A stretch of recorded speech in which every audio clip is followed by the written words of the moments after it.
Some years ago, we made a documentary about Donald Trump. It wasn't flattering. Trump screamed and shouted and threatened lawsuits, and it was never broadcast. But now we think it's time for you to see it, because the new Trump and the old Trump are the same Trump.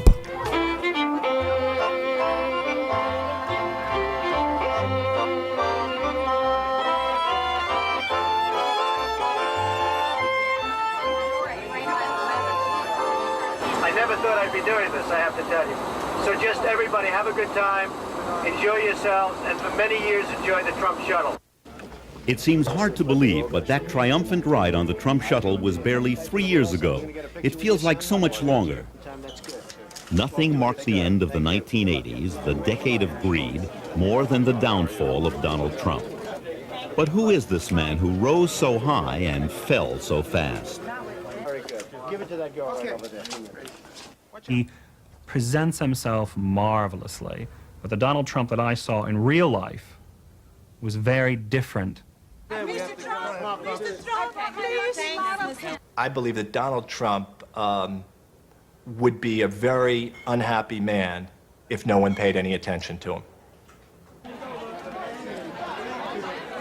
He skirts the law in the sense that he goes right up to the edge and sometimes over it. You leave it with me. He talks a good game, but he lacks character. I mean, it's the American dream gone berserk, really, is what it is. But it wasn't only Trump's sometime friends and longtime critics who told us about his flaws. Trump himself unknowingly predicted his own fate. I think one of the most important aspects of the book is I try and to find people that don't have it. Because most people don't have it, and that's the sad part. And they want to have it, and they go out and they lose their money, they lose their families, they lose everything. And it's a sad situation. But you see it a lot with these hucksters that are on television selling deal books and selling, records, and they never made 10 cents in their lives, but now they become wealthy selling the records, although most of them, if you've read, have gone bankrupt over the last year. So I guess they didn't sell as many records as they thought. But, they sell, and these people put up their $500, and worse than that, then they go out and they borrow money against some leveraged house and this and that. Things that can't work, and I feel very sad for those people. Donald Trump hasn't had time to feel sorry for anyone in the last year. He's been too busy trying to save himself. It's so different now from his heyday, when he only had to want something to get it.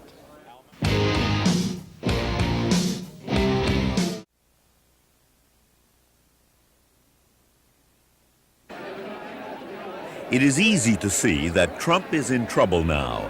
His ego is bruised, his empire reeling. But to find out why, you must turn back the clock to look for the clues. We begin our story in the fall of 1988, with Donald Trump at the top of his game. Here he is at a political dinner honoring Andrew Stein, president of the New York City Council. Trump is a hustler.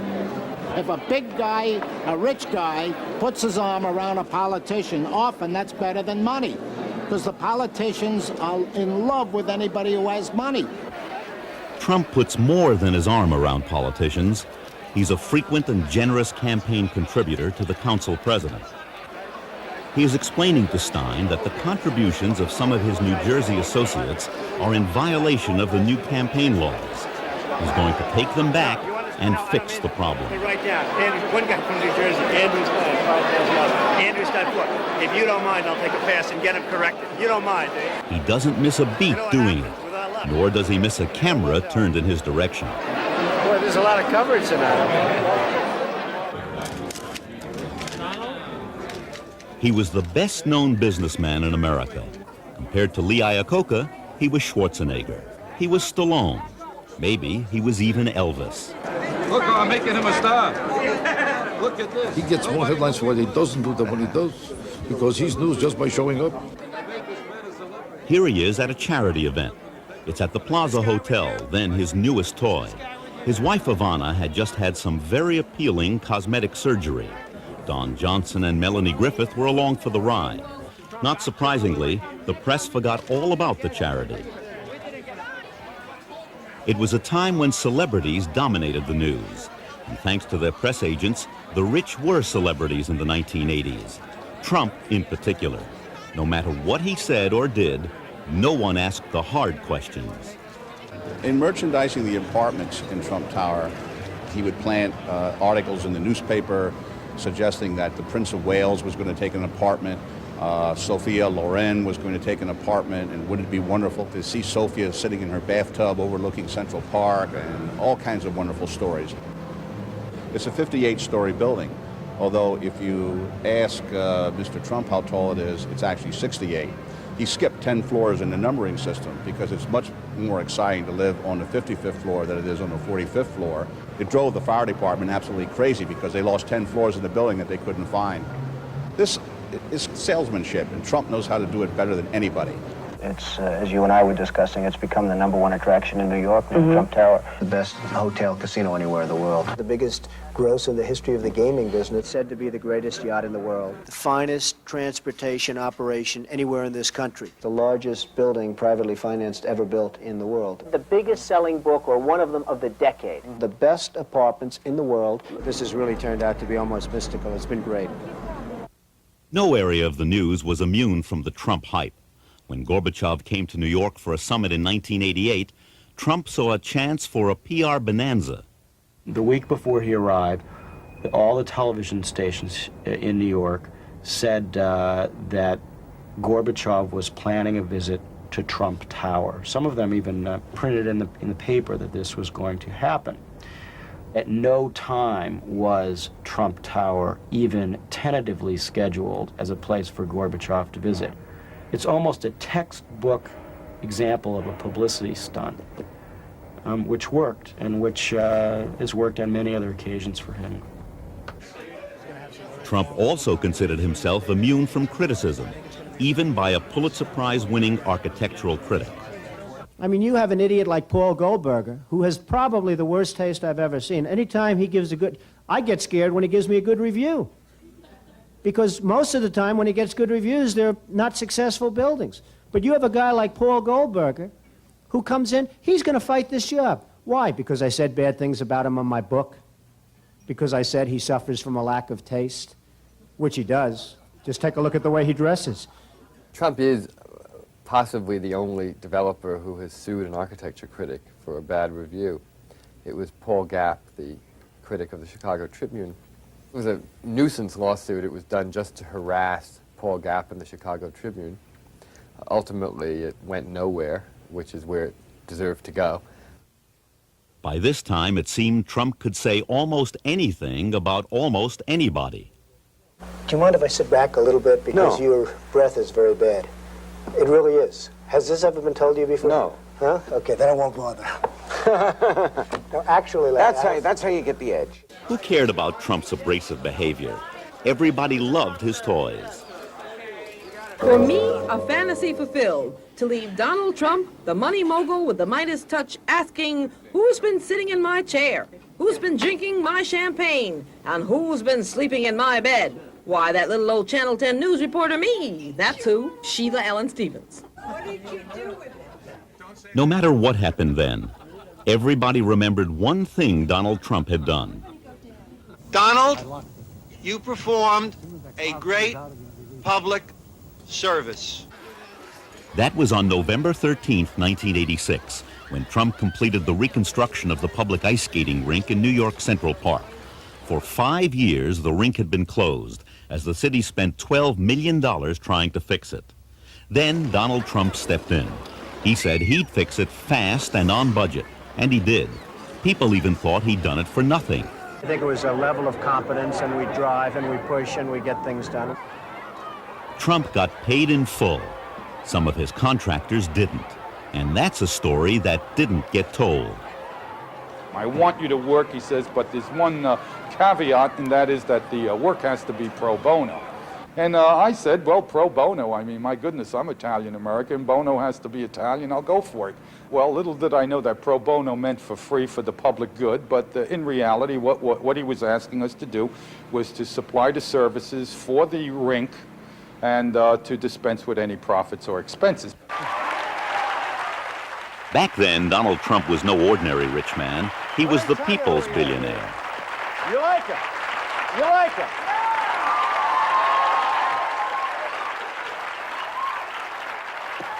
I'm telling you. Why didn't your daughter bring him home? Across the street from the skating rink was the St. Moritz Hotel. Trump bought it a year earlier. He called it a brilliant deal. No one bothered to look below the surface. He said he paid $31 million. The real price was $70 million. In 1988, he sold the hotel to Alan Bond, the Australian Donald Trump. Bond paid a whopping $180 million. That, said Trump, gave him a $100 million profit. Conveniently, he forgot to subtract his costs. So, conveniently, did the press. When Trump bought stock, the financial press listened, and the financial press wrote, and people read, and people bought. And Trump sold, and Trump made money. Then came the crash of 1987, and Trump boasted, "I got out whole, I didn't lose a dime." And the financial press wrote. But like everyone else, Trump lost. Resorts, Alexander's, MCA, he owned them all, and there were others. Even when Trump flaunted his marital infidelity, editors covered his tracks for him. A professional photographer took these pictures of Trump, his wife Ivana, and his close and personal friend Marla Maples in Aspen over Christmas 1989. He tried to sell them, but for 6 weeks he couldn't find a buyer.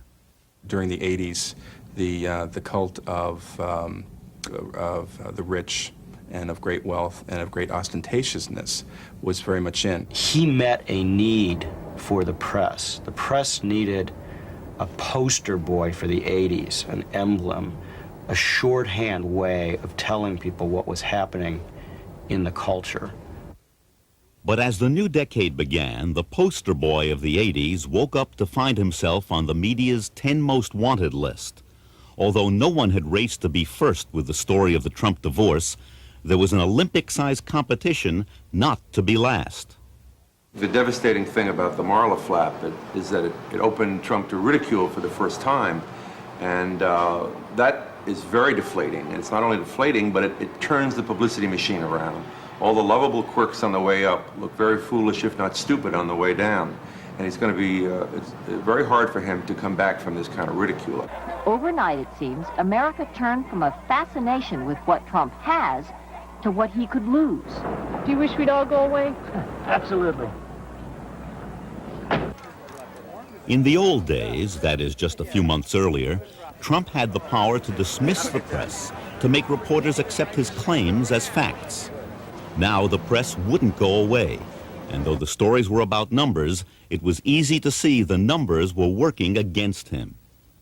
Look at this chart, which is based on a report from the New Jersey Casino Control Commission. By the middle of 1990, only 3 of Trump's 22 assets were profitable. Trump wasn't rich. His net worth was minus $294 million at the present market value. He owed one bank alone $993 million, only slightly less than the bank had loaned to the entire country of Venezuela. There's nothing the press loves more than bringing down the person it built up yesterday. Once he had been on the cover of Time. When his new book came out, it was reviewed on the back page. And the review was scathing. Inside every fat ego it starts, there must be a thin, self-revealing book struggling to get out. The review didn't spare his wife either. Was Ivana's plastic surgeon under the impression that she was entering the witness protection program, it asked? But the press alone couldn't slay the media monster it had created. For a moment, the book shot to the top of the bestseller list before disappearing like Judge Crater.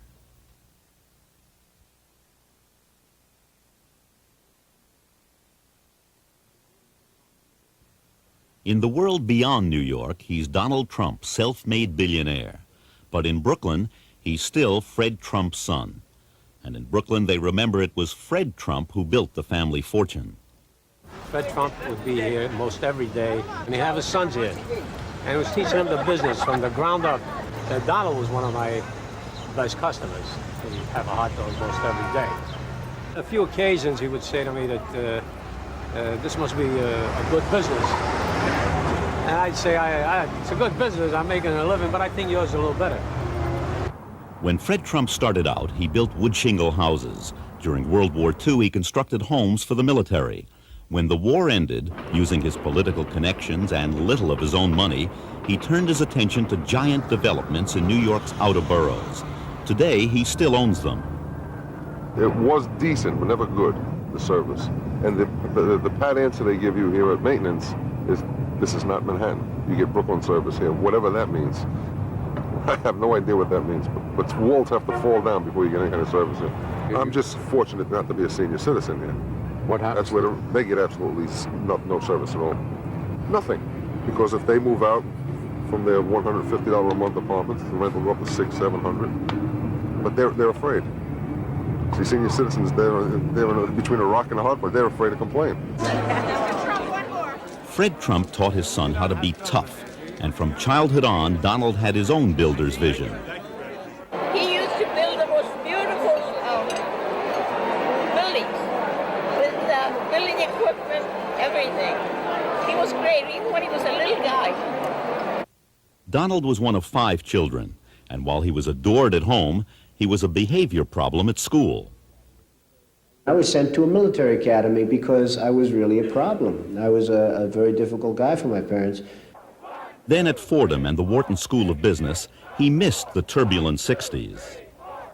In 1969, when most other people in their early 20s who were from upper middle class backgrounds at Ivy League colleges were marching and storming the gates, Donald Trump was reading FHA foreclosure notices in Philadelphia, Pennsylvania, looking for houses that he could take over and rebuild. Donald Trump had learned that for many real estate developers, lawsuits are just part of the cost of doing business. Fred Trump was charged twice with making windfall profits on government-financed Brooklyn developments. After the completion of Trump Village, he was forced to return $1.2 million in overestimates, but not before he built a private shopping center on his property. There were more fortunes to be made in Brooklyn, but Brooklyn was comfortable, Brooklyn was boring, and most of all, Brooklyn was his father's turf. One way to think about Donald Trump is John Travolta in Saturday Night Fever. He's the guy from Ocean Parkway in his mind. Though he grew up with a father who had a lot of money, he grew up in a very middle-class way in his own mind, and certainly crossing the bridge was a huge thing for him to do and something his father never wanted to do.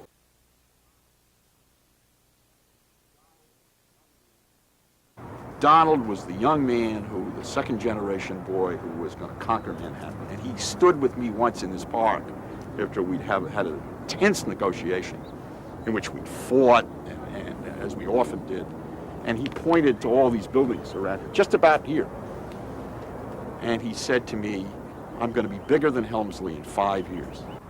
Trump made his first move for 2 large sites, a few miles apart and bordering on the Hudson River. They were owned by the Penn Central Railroad, but the railroad was bankrupt, and the properties were up for sale. As Donald Trump saw it, the opportunity was ready-made. The railroad was looking for a developer who was politically connected. I knew that right away that he didn't fit the standard mold, and that all the people who would have to pass on this, all of them, right up the line, would be troubled if I put it bluntly, was who the hell is Donald Trump? And why are we contracting what could be $100 million worth of real estate with this unknown young man? The 28-year-old Trump would solve the problem brilliantly, as he would in the years ahead. No money down, juggle the facts when necessary, and use your political connections. He took Eichler to meet then-Mayor Abraham Beame. The mayor put his arm around, after I took a few minutes to tell the mayor why I was there, and he put his arm around Donald's father, and he said to me, whatever Mr. Trump wants in this town, he gets. He had a very good father who knew how to get things done, and he learned a lot from him. Fred Trump and Abe Beame had been childhood friends, and Beame benefited from large Trump campaign contributions. So did Governor Hugh Carey, who would help Donald Trump again and again. Another close advisor was Trump's lawyer, the notorious Roy Cohn. Whether he could have done these things without his father's influence or his father's resources, I don't know. I don't think you'd get an ordinary 28-year-old getting options on 3 such magnificent pieces of real estate. Trump was his father's son. He tried to build federally financed housing on one of the sites. When that failed, he found a new way to get money from the government. With a little help from his friends, Trump got the city's huge new convention center built on his land. "I'll give up my $4.4 million brokerage fee," he said, "if the city will name the convention center for my father." Everyone thought that was unusually public-spirited, until it was discovered that Trump was only entitled to a fee of less than $600,000. The convention center was named for U.S. Senator Jacob Javits. But the Penn Central also owned the rundown Commodore Hotel right next to Grand Central Station. I wouldn't have taken the Commodore if you gave it to me. And I didn't know anybody in New York who'd take it if you gave it to them. But one day he looked at me and he said, "I'm going to buy the Commodore for $10 million. I'm going to get Jay Pritzker at Hyatt to manage it, turn it into a Hyatt, and I'm going to get Equitable to provide $75 million to rehabilitate it, to the point where it's almost like new construction. I'm going to tear it down to the skeleton and then redo it." And I said, "You have really gone crazy." There was more exaggeration than truth in the way Trump lined up his partners for this project by suggesting he already had the option on the hotel when he didn't. Years later, he'd patent tactics like this, calling them truthful hyperbole. Trump's men went to work obtaining necessary approvals and huge tax breaks designed for construction of hospitals and low-income housing. Lawyer Roy Cohn was on the job, as was Stanley Friedman, a deputy mayor who would soon join Cohn's firm. Years later, in an unrelated matter, Friedman went to jail for his part in one of the city's worst corruption scandals. Back then, the project was approved on the last day of the Beam administration. Trump and his upscale hotel walked off with one of the largest tax breaks in city history, worth an estimated $200 million. I got everything I wanted. 40 years of tax abatement. People would say, "How did you get 40 years? I said, "Because I didn't ask for 50. It was so easy. I don't blame Donald Trump for asking for whatever he could. He's a private developer in business to make money. He had no obligation to the city. In fact, he was being helpful because without him, the site might not have been developed.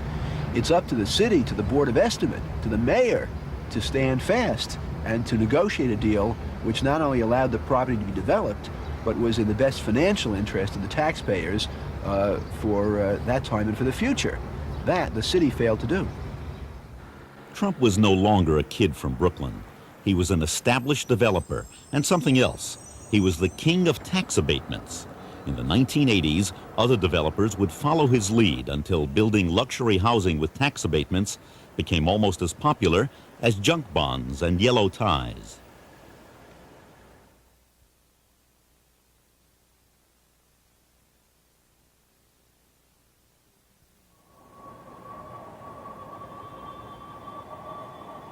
There's nothing more pleasing to a developer than the words, "no money down." At the Commodore Hotel, Trump saw firsthand the incredible lightness of leverage, so he tried it again. No rundown neighborhood to build up this time, though.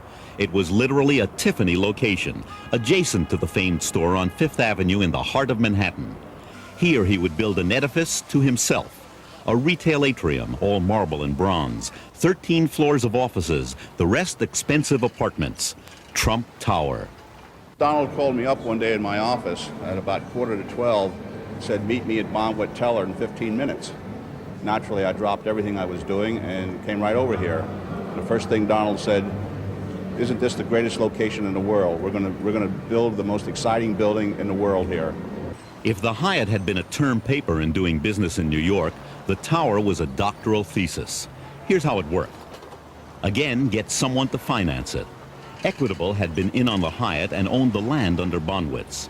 For a 50% interest, Equitable would pay him to build. Then get the players who can deal with the city, state, and community. Again, Roy Cohn came on board.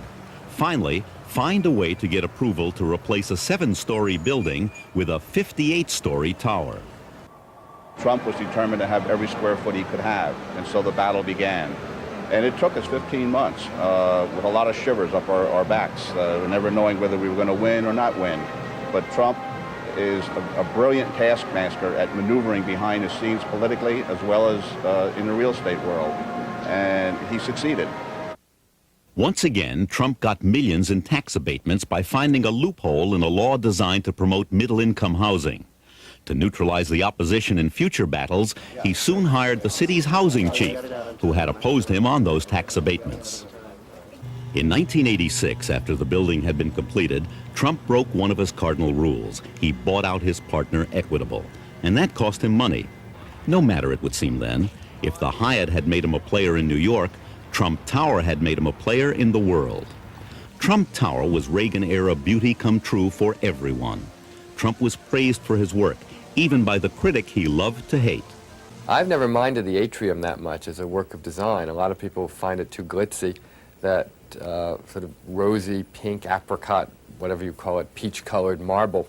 I always found kind of neat, actually. It's sensual, it's almost sexy. It's one of the few cases in which somebody has managed to make glitz aesthetically convincing. I like very much the Trump Tower because, especially the lobby, because it says exactly what it's intended to say, which is spend, spend, spend as you've never spent before. What about the apartments? At $1 million for 2 bedrooms, they're some of the most expensive in the city. Trump boasts they are the best. The molding, the base molding, is the cheapest. It's what housing projects get. The kitchens, if I was in a housing project, I would have had a better built kitchen than what Donald Trump put into Trump Tower. The kitchens were... I've never seen more sloppily installed and more cheaply built kitchen cabinets. All of my clients, ripped them out. The tower was also home to Trump and his family. Their 36-room suite had 3 floors, a waterfall, a 100-foot living room, and a lavishly decorated ceiling he once compared to the Sistine Chapel. Ross McTaggart was the second designer brought in to manage this remarkable apartment. I was once in Christie's Furniture, and we were looking at some pieces there, and he focused on some Louis XVI pieces. Superb, incredible quality. But he didn't understand the price. They were estimated to be at $80,000 to $120,000 sale, which wasn't bad, really. For 200-year-old furniture, that's superb quality. And Blaine Trump, who works at Christie's, happened to be there, his sister-in-law. And he said, well, why is this furniture going to be so expensive? Just because it's old? And she said, well, no, it's the quality. It's incredible. It's got a history. And he turned to me and he said, well, my stuff is better than this that I'm having made. I said, well, actually, no, I have a little bit of problem with the furniture that's been selected. It's not this kind of quality. He said, well, no, it's going to be. He said, it's cost a lot of money. It's going to be better than this. And we started battling, and he said, it's going to be better. He just insisted. And then Blaine sort of shook her head. He looked at her and he said, I can get better than this, can't I? And she shook her head and said, Donald, you're just never going to understand, are you? Workmen pounded away on Trump's apartment for 3 years. His downstairs neighbors stopped making her monthly payments. Lawsuits flew in both directions. I wanted to move in here because I thought it was going to be a great building with fantastic views and also a bigger apartment than what I used to have. However, I never expected to have all these run-ins with my neighbor, who is Donald Trump, who lives above me. And since I moved in, he has done nothing else but construction. The building of Trump Tower was the true art of the deal. Saving money was the key. Chapter 1. Hire the cheapest demolition contractor you can find, even though he has little experience. Trump hired William Kosicki, whose principal business was window washing. Kosicki, in turn, hired what became known as the Polish Brigade, more than 200 immigrants with no working papers who were paid 1/3 the union rate and worked under difficult conditions.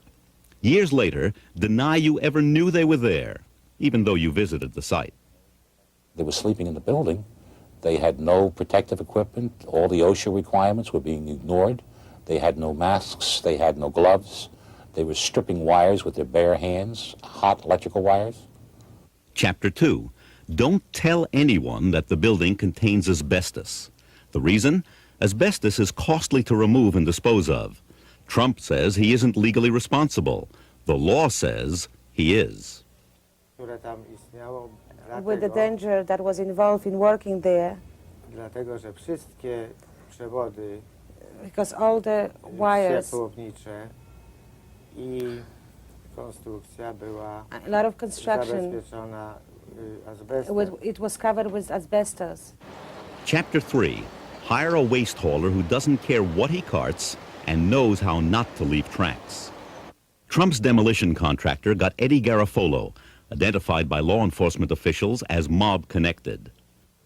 In August of 1990, while reportedly cooperating with federal authorities investigating racketeering in the construction trades, Garofolo was shot to death gangland style in his driveway. In the dead man's pocket, a wad of cash and a high-rated comp card for the Trump Taj Mahal. Chapter 4. When the demolition begins, appear to be public-spirited. Promise artifacts from the building to the Metropolitan Museum of Art. Chapter 5. Jackhammer the artifacts when you learn the cost of saving them. The demolition contractor allegedly said that it was going to take a long time or a longer time to take those heavy panels down, and before anybody could make a decision, Trump apparently gave the orders to have them demolished. Chapter 6. Threaten the lawyer that the Polish illegals hire after your cheap contractor defaults on paying them. Make sure that the threats aren't traceable in case the guy isn't scared off. Mr. Barron had told me in the one telephone conversation that I had with him that Donald Trump was upset because I was ruining his credit reputation by filing the mechanics liens, and that Mr. Trump was thinking of filing a personal lawsuit against me for $100 million for defaming his reputation. It turned out that Mr. Barron was Donald Trump's favorite alias.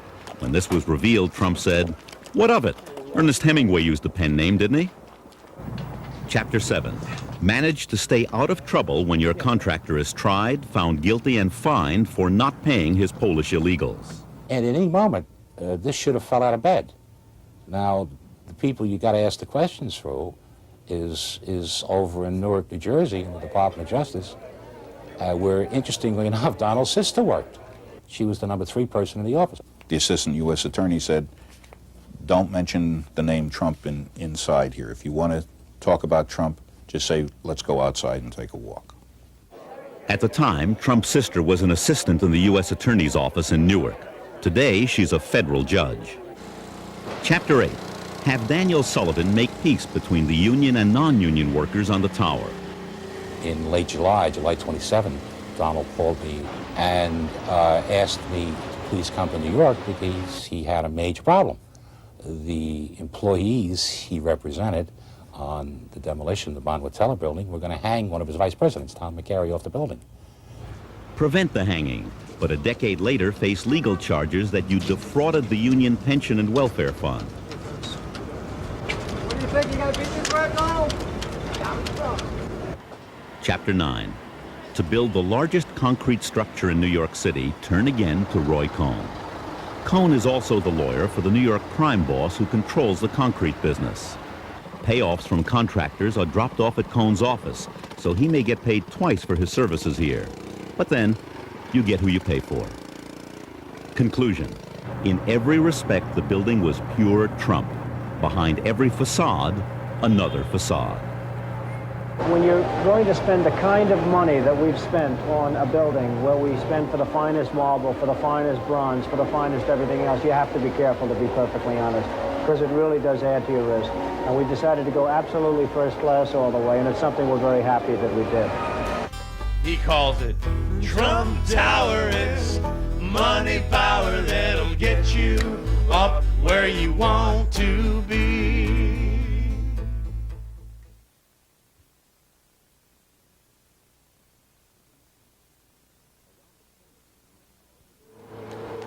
Around the corner from Trump Tower was another golden opportunity for Trump. He found 2 neighboring buildings on Central Park South and bought them. One was a hotel, the other was a problem. It was an apartment house and it was occupied. In 1981, a group of tenants from 100 Central Park South came to interview me and discuss a problem they had. Apparently Donald Trump had bought the building and started spreading rumors immediately. They intended to evict all of the tenants and demolish the building and build a tower. This man walks in, makes a blanket statement. You're all evicted. I'm Donald Trump. Get out of our building. He hired one of the worst companies in New York, who was specialists in basically emptying buildings. Previously censured by the Attorney General's office. They have a record there this long. And that firm went to work on us. And we were told by the superintendent that they were going to begin looking into our sex lives, our drinking, is anyone a homosexual or a lesbian, and what are all these, where are the weak spots of the tenants? And they were going to find them. Tenants were being approached and told that you better move out, because if you don't move out now, or you don't allow us to put you somewhere else now, you'll be evicted and you'll have nothing. You'll be thrown into the street. And a woman knocking on the door and saying, I've got to come in and help you. We're going to look for a place for you because tomorrow you're going to be out. You're going to be out. Services were immediately discontinued. There were all kinds of problems from they wouldn't repair anything, they wouldn't paint, elevators out, lack of water, problems with the electrical. He brought many eviction cases against tenants in the building, and he brought the case to evict every tenant in the building. In addition, as I indicated, he brought a lawsuit against attorneys representing the tenants in the building. I can't think of any other lawsuits he could have brought. He took 6 people and told them that they were going to be evicted. This was a Christmas Day lawsuit. Rebuild your walls, which have been taken down for 30 years now, within 10 days, or you will be in violation of a substantial provision of your lease. The tenants here say that Trump's harassment has taken on many forms. For example, they say a couple of years ago, Trump offered the vacant apartments in this building to the city's homeless. I'm willing to give them heated, beautiful apartments with services and medical services if necessary. Well, why not set so up that cots these in this conference room? Well, I'll tell you, because right here I don't have the room. Over there I do. New York State, it basically brought its power to bear on Donald Trump and said, you can't do this. They conducted 10.5 months of hearings to find out whether they had probable cause for a violation, and found out, yes, Trump had harassed us. That we were able to also gain access through the media to the public and interest, therefore, the state in our problems was only a fortuitous event, since we're not nearly as skilled at public relations as Donald. This was Trump's first major defeat in New York, but he hasn't left the tenants with much to celebrate. It hasn't stopped. The present is what I'm really concerned about now, because even though we signed an agreement where it was supposed to be the end of harassment, Donald Trump and his people are still trying to evict tenants in this building. He wants the world, but what he wants primarily is Manhattan to be turned into a Donald Trump mecca for the super rich. No room for anyone else.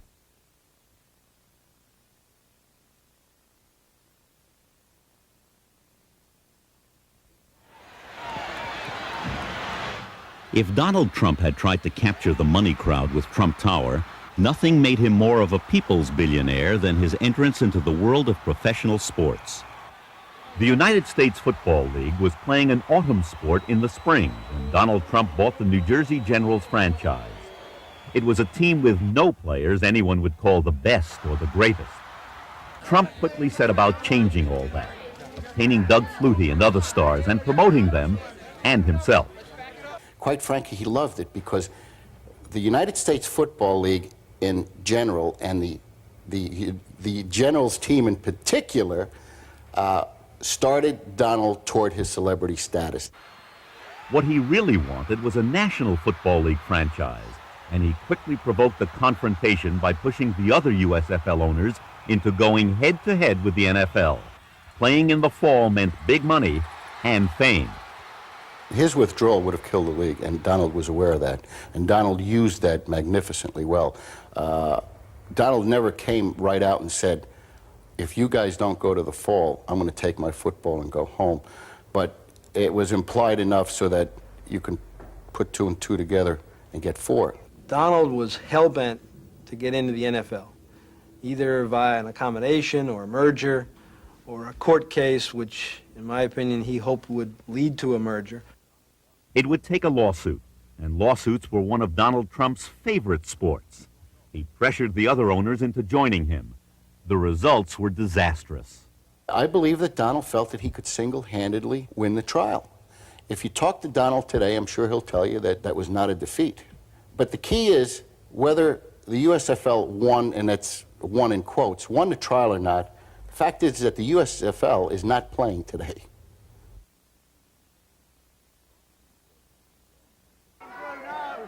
Boxing for a time brought Trump the fame he was seeking. When Trump landed the Tyson Spinks championship fight, he and the other Atlantic City casino operators realized their greatest gaming jackpots ever. But that wasn't enough for Trump. He wanted to own Mike Tyson. First, he tried to join forces with Bill Caton, Tyson's manager. Trump was rebuffed in his efforts to become Caton's partner, so he set about trying to steal the fighter. At a celebrity cocktail party, he had come over to the table where I was sitting with my family and friends, put his arm around me, and told all the people at the table how wonderful I was, how much he loved me, how much he appreciated and respected me for putting together this fight. He said, "Only you could have kept it on track, Bill. We owe you for getting this fight on." But then 2 or 3 days later, I found out he was working with the women against my interests. When Tyson's marriage to Robin Givens set up a 3-cornered power fight with Givens and her mother Ruth Roper in one corner, Caton in another, and promoted Don King in a third, Trump saw the answer to everything, or so he thought. Trump had to be involved directly or indirectly into this new scenario for Tyson. When he got the lawyers, when he got the publicist, Trump had to be behind that. Trump used Givens and Roper against Caton. He even moved them into an apartment in Trump Tower. But Givens and Tyson didn't stay married. When Tyson lost the women, Trump lost the power, because Trump's ticket to Tyson were the women. Though Trump made the wrong bet, he didn't lose entirely. Iron Mike may have skipped to another corner, but Trump still gets some of his fights and some of the money.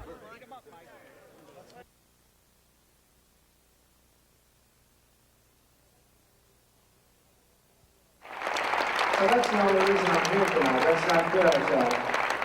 So to Ivana, I give you a special thanks and congratulations, because this is really good night handling. Congratulations. Good luck, everybody. Thank you very much. It looked too good to be true, and it was. She was a mother, a wife, a casino executive, a fashion plate. No wonder she talked so fast.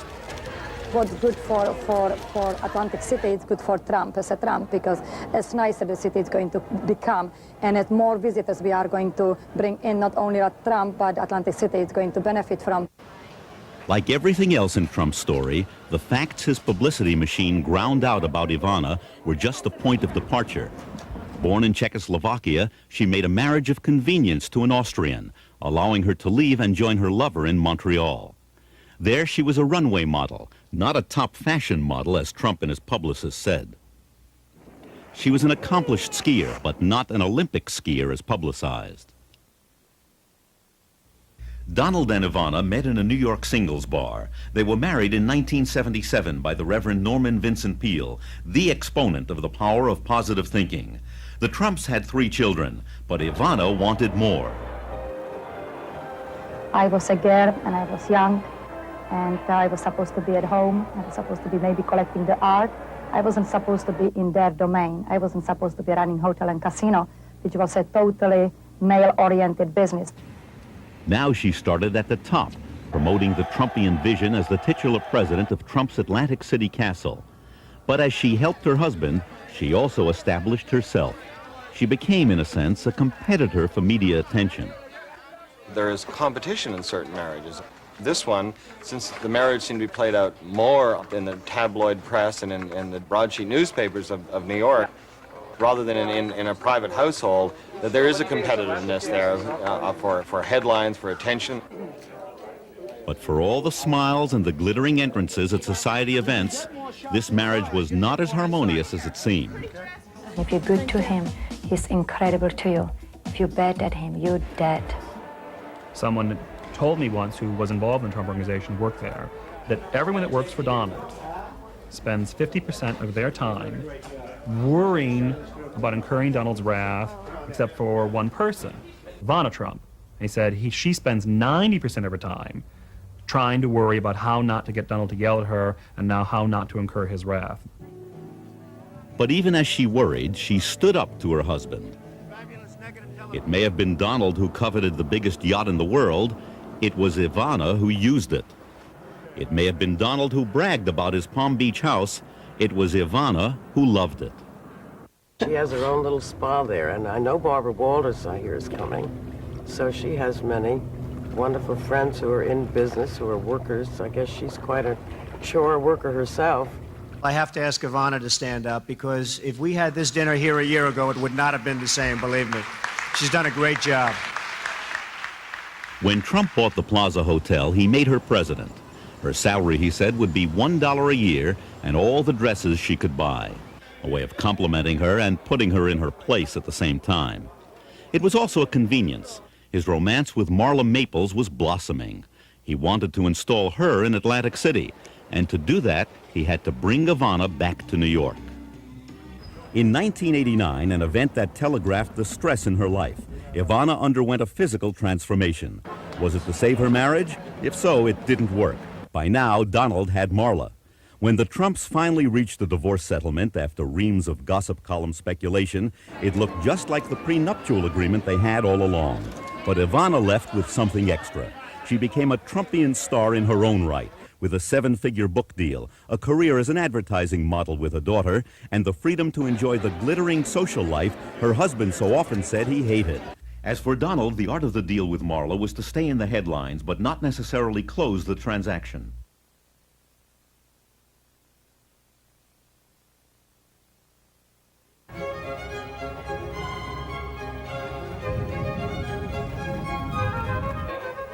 There's old money, there's new money, and there's Trump money. The kind of money that buys the biggest, most famous house in town, Mar-a-Lago. Other people wanted to buy Mar-a-Lago, many other people, but they had different ideas. They wanted to condo it, they wanted to make it into a hotel, they wanted to do all of, in my opinion, the wrong things with Mar-a-Lago. This is a treasure. This is a U.S. treasure, and it had to be preserved. Trump's original idea wasn't that high-minded. He wanted to subdivide the property and create 14 luxury homes. The city turned him down. And that was just the beginning of Trump's quarrels with Palm Beach.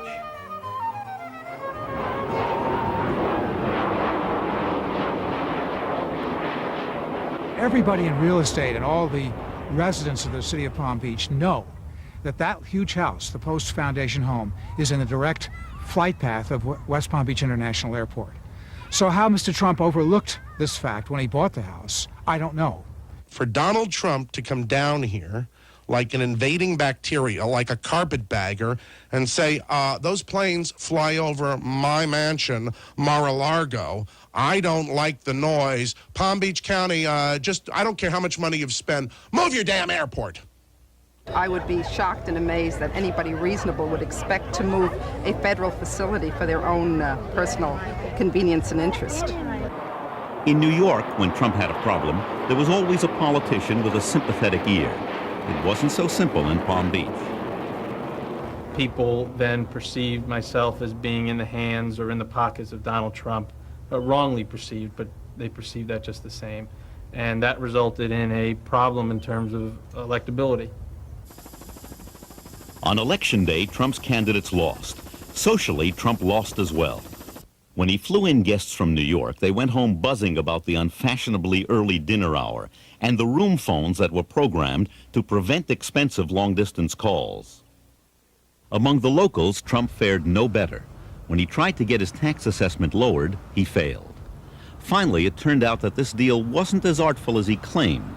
In his book, The Art of the Deal, Trump said that he bought the house for $8 million, paying 100% cash. Actually, he spent $10 million, of which only $2,000 was cash. Now Mar-a-Lago is on the market again, and because Trump can't find a buyer, he's filed another plan to subdivide his national treasure. Then there's Trump Plaza of the Palm Beaches. Beautiful to look at from Palm Beach, but actually in West Palm Beach, across the water, and in a definitely downscale neighborhood. Trump bought these condos out of bankruptcy and put his name on them. When they didn't sell, he offered prospective buyers rides on the Trump Princess. Now, the bank that held the mortgage on these towers has auctioned the apartments at fire sale prices. There's an underground passage from Trump's house to the Bath and Tennis Club. Other owners have been able to use it. Palm Beach veterans say Trump never will. And they're not shy about telling Trump why he hasn't made it here. We fear change like we fear tigers.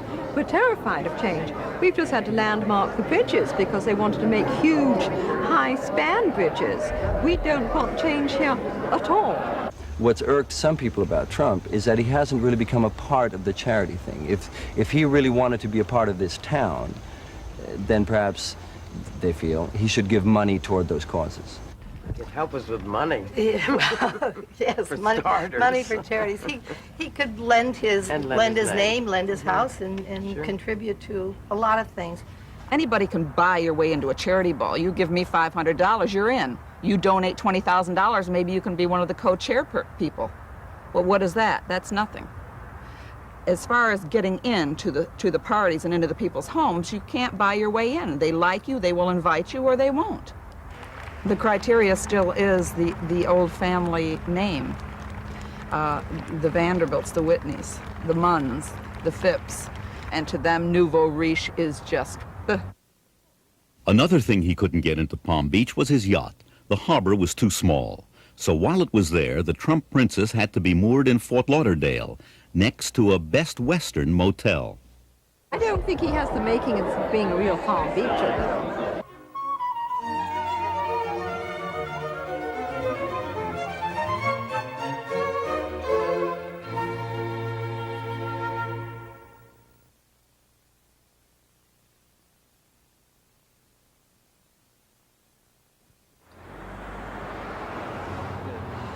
Once the public caught on to Trump's games, Trump bashing became a popular sport. But right up to the moment his infidelities were revealed, he could do no wrong. He's very sexy, very handsome, very powerful. He cares about America, he cares about New York City, and he's doing something trying to help New York City. Some thought he should run for president. Trump considered it. Supposedly our allies, and I say supposedly. Would you really like to take over and run the country as you have run your organization? I would much prefer that somebody else do it. I just don't know if the somebody else is there. I don't know if we have the kind of advocate that you need. We need major surgery. This country needs major surgery. Are you the surgeon? I think I do a fantastic job. He doesn't give a good rat's hoot about poor people who might be living on sidewalks outside his building.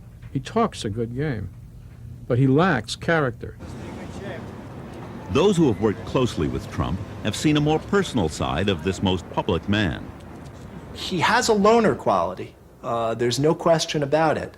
And for all the sense of Donald Trump as someone who's out and around all the time, there are dozens, if not hundreds, of times that I have spoken to him at 9:30 or 10:30 or 8 o'clock at night on a weekday, when the only thing between me and him interfering is the remote control changer changing the channels.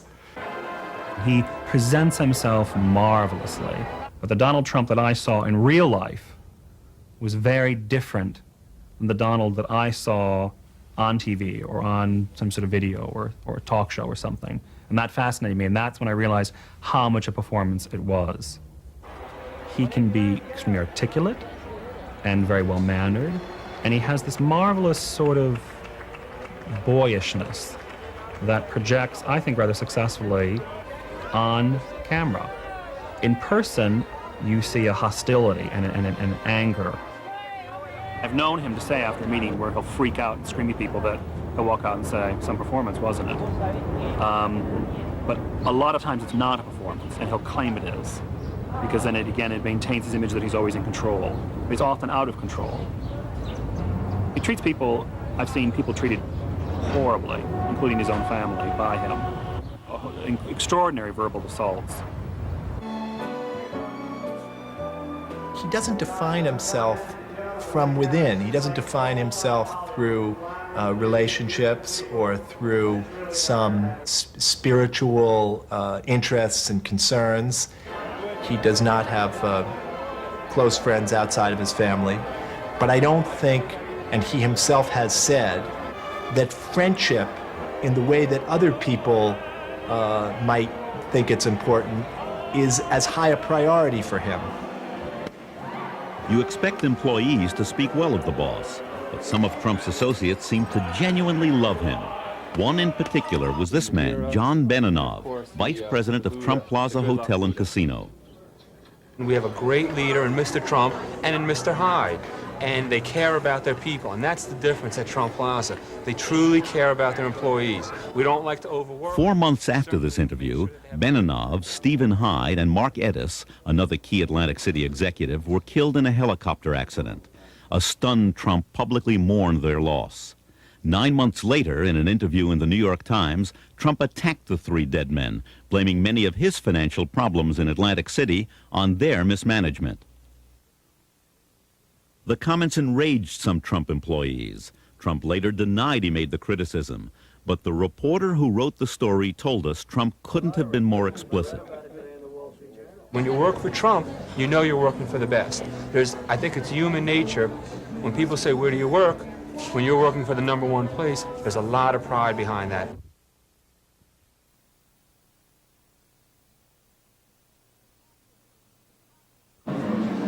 He's a crap game operator. Why do you say that? Well, most of his money comes from crap games in Jersey. I mean, if that takes a genius to get money out of a crap game, come on, there's been geniuses in this city for 100 years. That's what gambling is all about. You win some and lose some, but it's really a trap. They were giving you $1,000 bills, and that's how you ran to the casinos. You wanted the perking up of your heart and the feeling of a different kind of life. I must sound like a baby up here. I haven't smoked, I haven't drank, and I don't take drugs, okay? Well, I have other problems, but I can't tell you about them. Trump has an addiction all his own, cash flow. And to satisfy his craving for cash, he went where the money was, to Atlantic City. Atlantic City liked the fact that Trump seemed to have a clean image with no prior ties to the gambling industry. Donald's problem is a simpler one. He wanted to become a super citizen. He wanted to be the beneficiary of a privilege granted by the state of New Jersey, namely a gaming license. And therefore you have to, it's like going to confession, you have to prove that you are an absolute first-class citizen. That was a little hard to do considering his connection to Daniel Sullivan. To the Teamsters Union, Sullivan was a reformer. To the law, he was a man with a criminal record. To Donald Trump, though, he was an asset on his construction jobs. And he was also co-owner of the land on which Trump wanted to build his first casino. One of Sullivan's partners on that land had links to Nicky Scarfo, the crime boss of Atlantic City, currently in jail. Sullivan and his partners had bought the land just 1 week before they sold it to Trump. Trump owned the land, but he said he wouldn't build until he had a casino license. The Casino Control Commission granted it to him in record time. He had almost everything. He did not have the financing for the Trump Plaza, and at that time, he was in the process of building the Trump Tower in New York, and he was under construction with the Hyatt, New York. Trump soon found a partner with deep pockets. This time it was Harrah's. For half ownership, Harrah's put up $50 million, and for that, Trump had to take second billing. He'd soon buy Harrah's out and rename the casino Trump Plaza. Just like going to confession, casino applications must be renewed every few years, so casino owners must stay clear of associations like Daniel Sullivan. That leads to questions about Trump's relationship with this man, Joseph Wexelbaum. To Donald Trump, he provided helicopter service to Atlantic City. To drug enforcement officials, he was a sometime middleman between Colombian cocaine suppliers and American drug dealers. In 1985, he was indicted on drug and tax conspiracy charges and eventually served 18 months in jail. Trump proved to be a loyal friend. After Wexelbaum had been indicted, Trump rented him one of his New York City apartments on a part cash, part barter basis. When Wexelbaum got out of jail, he moved into a Trump Tower apartment owned by his girlfriend. Others wouldn't have Trump's luck with the Casino Control Commission when it came to investigating their ties with undesirables. That's why Baron Hilton struck out. The Division of Gaming Enforcement then recommended licensing, but the Casino Control Commission said no, accusing key executives and one of Hilton's lawyers of being too close to organized crime. The license was denied. Trump purchased the hotel and opened it as Trump's Castle. Now this is a castle. Everything's just bigger, much bigger, and frankly more expensive. But it's something that, when it's done, if done right, is a wonderful investment. Trump only saw the cash coming in. Early on, a casino analyst named Marvin Rothman saw it pouring out.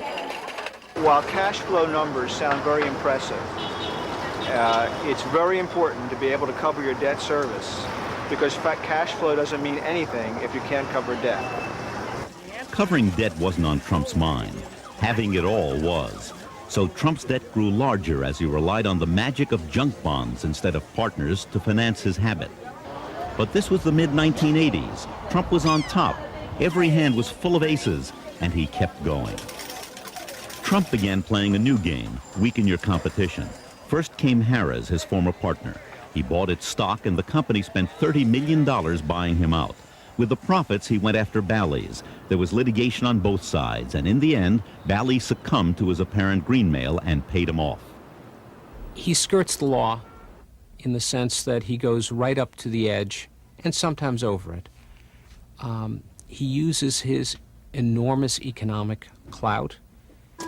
Instead of using his Bally profits to pay down debt, Trump went after the biggest prize in town, the unfinished Taj Mahal, owned by Resorts International. He began buying resort stock. The rest of the deal was pure Trump. Within a matter of months, he had convinced Resorts Board of Directors to permit him to put into effect a management contract, which was worth something like $60 million to him. Nothing like this has ever happened before, and in essence, they were paying him to supervise his own investment in his own company. Everybody was just aghast, because there would be nothing, nothing left for the shareholders. In return for the management contract, Trump was supposed to finance the completion of the Taj Mahal. He never had any intention of doing that until he owned the company outright. The contract bled the company dry. Stock prices fell, but they weren't low enough yet for Trump, so he tried something else. Resorts hired bankruptcy counsel, and Mr. Trump walked them through the unfinished building.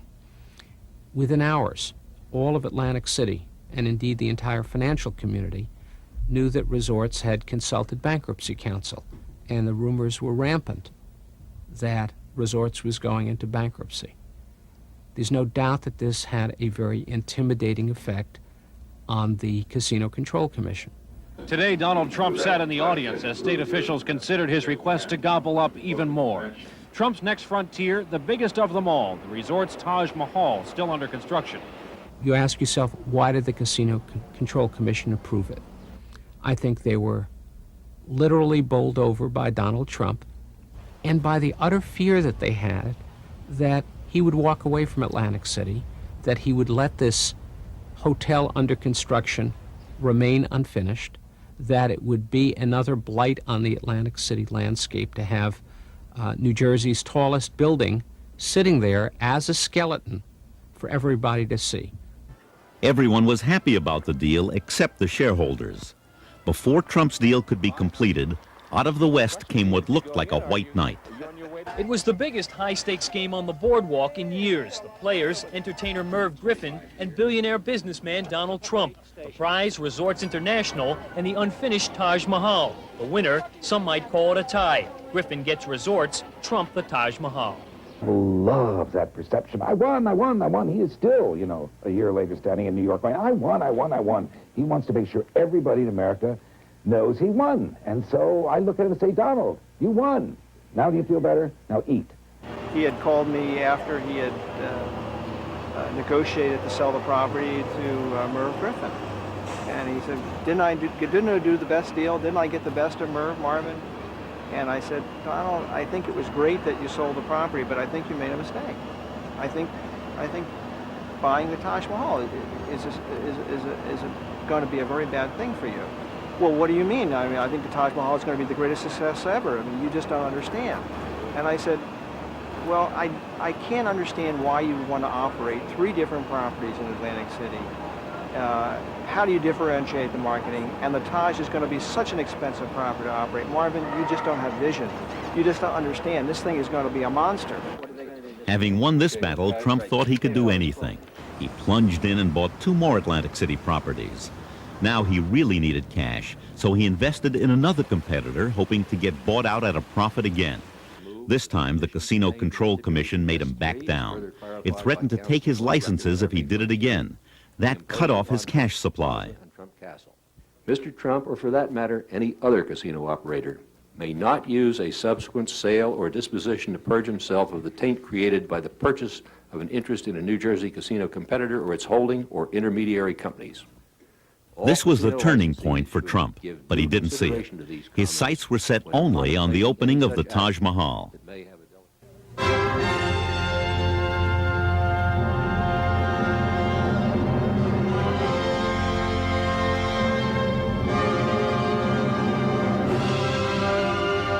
One step beyond your wildest imagination.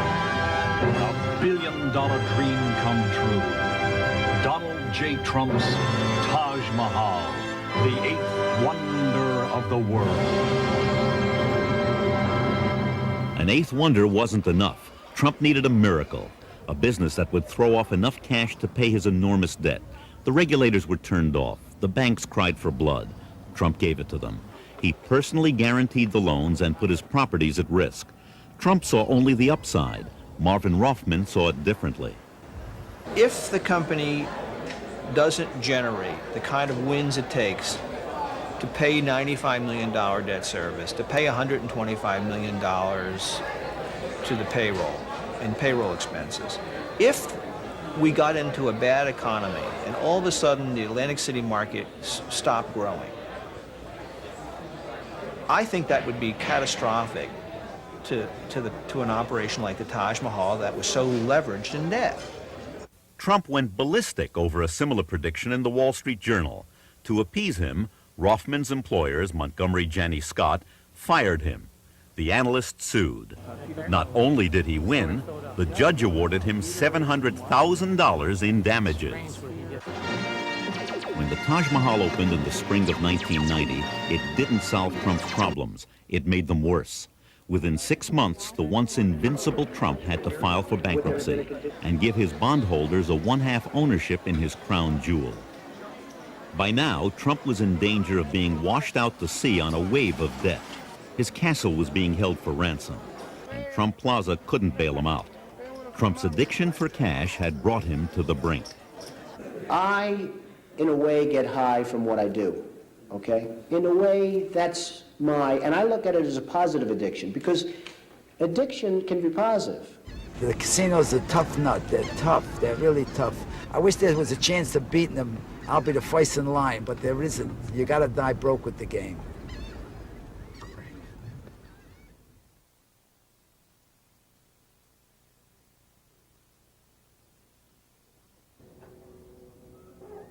Donald Trump's failures in Atlantic City might not have been so damaging to him if another of his grand designs hadn't failed on his home turf in New York. This abandoned railroad yard on Manhattan's west side was Donald Trump's Field of Dreams, the largest undeveloped site of land in Manhattan with magnificent views of the Hudson River. Trump bought it for $93 million, and he planned to put up the world's tallest building there. You can build 2 75-story towers for less cost than you can build a single 150-story tower. So the only reason you would want to build a 150-story tower is for status. Economically, it's insane. You know, one of the reasons that I'm trying to get approval to build the world's tallest building? It's the only lure I can see to get a major company to come to New York. Trump thought he could get NBC to leave Rockefeller Center and relocate in his project. They didn't. He also saw Trump City as a gift to the West Side. But the people of that neighborhood rose up against him. Run out into the parking lot laughing. Actors, writers, political activists. In no time at all, they were fighting Trump. He's moving ahead full steam with the project, trying to win approval for the plan. As a matter of fact, he's filed what's called an environmental impact statement. I can show you to the ceiling. Is this correct? To the ceiling in EIS. It goes to the ceiling. This is a 4-volume, 2,000-page technical document which is supposed to project the impact of the plan. Well, you can claim all sorts of things if no one bothers to question you. I don't know who the hell's going to read it. I don't know how it's even possible to read. West Pride has a team of professionals, top experts in environmental engineering, law, urban design, and economics, who are going through this whole thing with a fine-tooth comb. I think New York is But Trump kept promoting his dream. New York is our biggest city, and I think New York should have the world's tallest building. In all due respect, here in New York, we have always believed the biggest is best. In the old days, there were a tiny handful of skyscrapers in New York, and they were thrilling to us, especially when we could see them from a distance, and they symbolized the greatness of New York City. But when you pile one skyscraper next to another so the squirrels could leap from one top to the next, pretty soon you're living in the bottom of a well. Psychologically, you feel uneasy. You're in shadow. Something is wrong. You're trapped inside something which is way beyond the human scale, and none of the things that we need, like light and air and the sun on our skins, is any longer present to us. Certainly he wants to build the tallest building in the world somewhere. I mean, he has a real edifice complex. I mean, he's got a problem. He's got to have the biggest. It's like the kid who has to have the biggest and best toy. It's the American dream gone berserk, really, is what it is. I mean, you're allowed to dream as big as you want, but if your dreams step on the lives of ordinary people and ruin the quality of their life and their neighborhood, you have to be stopped. For now, Donald Trump's field of dreams lies empty, and it has become another debtor's field for him.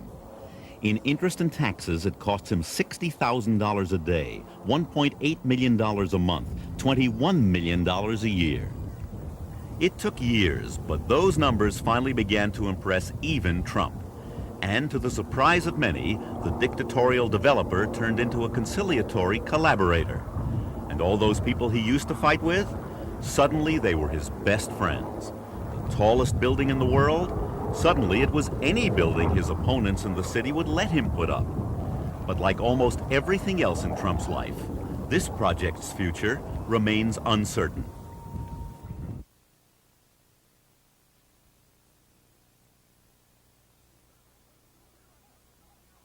Heard about Trump's new deal? What? Trump has a new game. In the late 1980s, smart players were paying down debt and protecting their equity. Donald Trump went right on playing his game. my new game is Trump, the game. Trump, the game where you deal for everything you've ever wanted to own. Because it's not whether you win or lose, it's whether you win. All your life, you grow up, you go to the plaza, you go to a ball, you go and have dinner. You see the plaza. It represents something that's very special to New York. The plaza was the ultimate trophy to him, the crown jewel of his New York properties. Its price tag of $407 million also made it one of the most expensive hotel purchases ever. To get it, he violated his own art of the deal rules. He paid too much, leveraged other properties, and went deeper into debt. But to the world, he had won again. Few saw the reality. He was now risking everything. This is a characteristic of all self-made, and in a sense, Donald is self-made in this way, highly driven. Man, there is lying behind it an idea, I think an idea ultimately about immortality. This thing about Donald's going to die. And success. There's the gambler's analogy. You got to keep rolling the dice, and you got to keep rolling bigger. Back in 1989, most people thought Trump was one of the richest men in the world. When we started asking questions about his wealth, Trump gave us this letter from his accounting firm. It said he had $700 million in cash. The letter made it look as if Trump could write a check for that amount on the spot. He forgot to mention that most of the money was tied up in credit lines from his banks. His next gamble was the Eastern Shuttle, with New York a hub for flights to Boston and Washington. Getting the shuttle All of my life I've flown on the Eastern Shuttle. And to think of owning the Eastern Shuttle was beyond me. I was just beyond imagination. That it was. In a year, the shuttle in the plaza had cost him $750 million, mostly borrowed. And Trump wasn't finished buying. Desperate for cash, he next made a bid for American Airlines. At the very least, he hoped they'd buy him off. He was easily rebuffed. He lost more than money. His aura of invincibility was shattered. For generations, men in trouble have fled to California, and that's where Trump looked next. It would be a fresh start in every way, a new base of operations with a new blonde. He set his sights on the old Ambassador Hotel. The city had been planning to build a high school there. Trump thought that was silly. What the area really needed was the same thing he said New York needed the year before, the world's tallest building. L.A. proved too much for the man. I'm not telling tales out of school, but the man is almost bankrupt trying to acquire all kinds of things, and I don't know why he's bothering us in Los Angeles. Tell him to settle his problems in New York, stay there, and let us get on with the show. The breakup of his marriage put him on the front page, but he could no longer control the stories. Ivana asked for half of his assets, and the press now asked, half of what? Forbes magazine took him out of the billionaire class. Everyone now knew what his architect had told us a year earlier. Sometimes I think that when you hear a figure quoted by Donald, if you divide by 2 and then divide by 4, you're probably closer to the real answer. Trump had built his empire on other people's money. Now he couldn't pay it back, and that empire was on the verge of bankruptcy. The banks who had relied on Trump's math were in trouble too. Suddenly, everything was for sale. Things got so bad, Trump tried to slip his private plane out of its hangar without paying the storage fee. The state police were called. Clearly, order had to be restored. And for now, some semblance of it has been. Even Donald's father has helped out. A $3 million purchase of chips in one of his son's casinos went toward paying interest to bondholders, pacifying some of them at least, for a time. Today, there are no new Trump extravaganzas. What sustains him? Perhaps the sense that even this low point is just a moment, that it's all a game. I do understand it's all basically a game. We're all here to play the game, and we're all hopefully going to play it well, but some people obviously can't play it well. Goodbye, everyone. Mr. Trump, your picture's on my desk.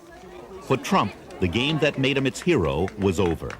So this is a big hurdle, and it's great, and I'm happy, and maybe you people can cover one of the millions of other people now and sort of leave Trump alone. Will you be selling anything off, sir? They just might do what he wants.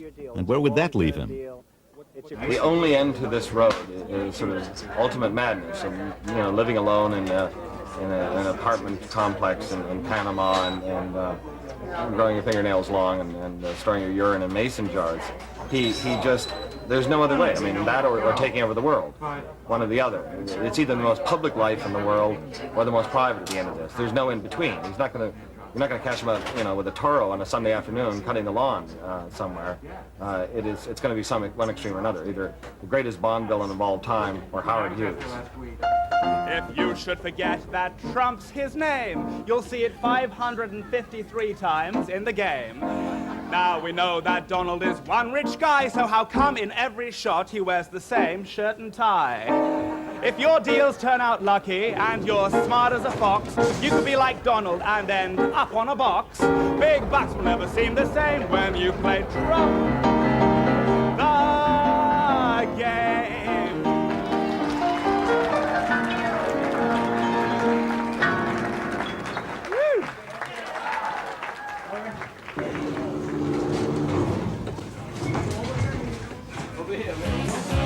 So I talked to my father, he didn't know. I talked to my friend, he didn't know. I talked to my brother, he didn't know. I talked to everybody that I knew. It's money that matters. Now you know that it's true. It's money that matters.